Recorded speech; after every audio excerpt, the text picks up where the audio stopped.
Okay, the sound you can hear in the background is the kettle which we just finished reaching 80 degrees Celsius. To make yerba mate, take 1 teaspoon of the herb, shove it into a little French press. I'm going to put 2 in because I like my yerba mate nice and strong. Add a touch of cold water and then swirl it around. Some people steep it in the cold water for about 5 minutes. I just make sure it's all wet, and that's supposed to, I don't know, prepare it for the infusion, do it some good somehow, stop it from scorching, and so on and so forth.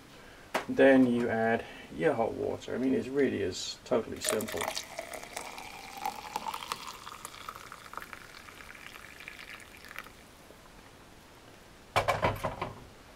Right, get your spoon, give it a whiz, make sure all your herb is like nice and wet. Let it steep for 5 minutes or thereabouts, then pour it into your cup or mug, add whatever sweetening stuff you want, and then just drink it, which is cool. And once your infusion's been infused, add whatever sweetening, whatever it is you want. Plunge your plunger.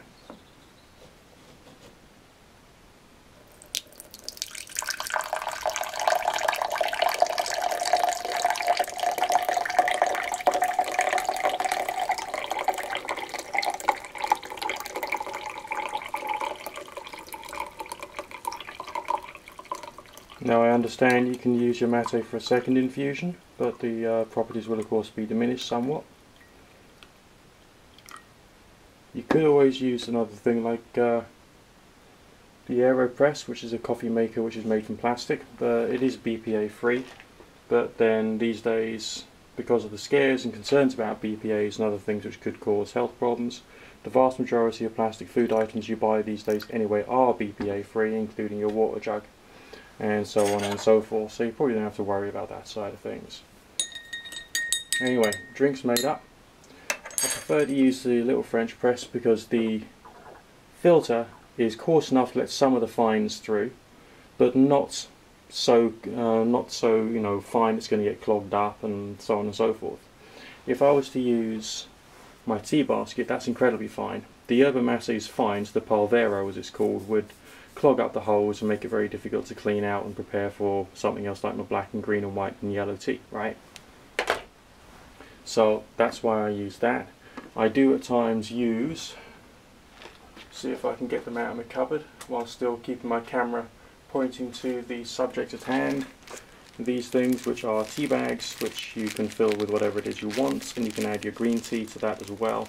And green tea is done at a lowish temperature, just like yerba mate is.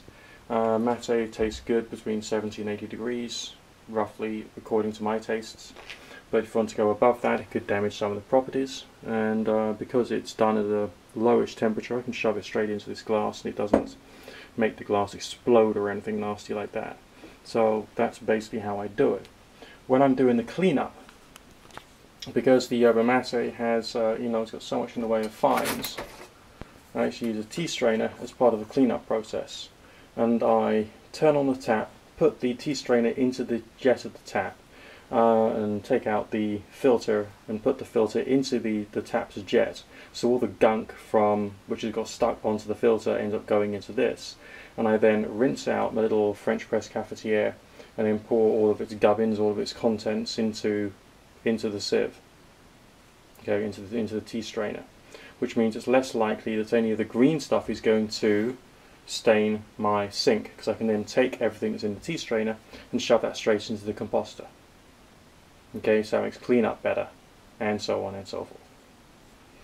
And that's quite a useful little life skill to have when doing all kinds of things with infusions and herbs and all that stuff. But either way, I'm going to enjoy my drink and I'm going to get some work done. Speak to you soon.